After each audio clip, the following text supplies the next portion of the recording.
Hello बच्चों, let's read the question. A block of mass 100 kg slides over a distance of 10 meter on a horizontal surface. If the coefficient of friction between the surfaces is 0.4, then work done against friction in joule is. Here we have given four options. Now to answer this question, first we will discuss here the key concept, and here the key concept is given as work done, which is given as force into displacement.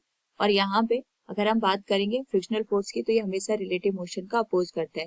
Question में हमारे पास एक horizontal surface दे रखी है जिसमें हमने एक block को रखा हुआ है।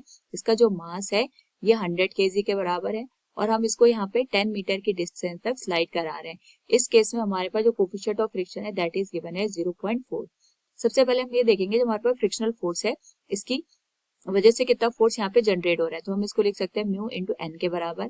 N will be the normal reaction force and इसके करस्पॉन्डिंग हम यहाँ पे जो वेट है उसको कंसिडर करेंगे that will be M into G.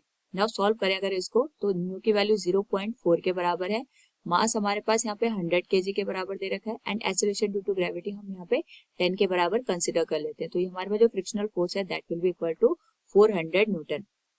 Now अगर हम बात करें यहाँ पे क्वेश्चन के according work done against the friction, तो work done against the friction will be given as F dot S के बराबर, क्योंकि हमारे पास जो डिस्प्लेसमेंट है और फ्रिक्शनल फोर्स है एक दूसरे के अपोजिट डायरेक्शन में काम करेगा, तो जो थीटा की वैल्यू आएगी इस पर्टिकुलर केस में वो 180 के बराबर आएगी।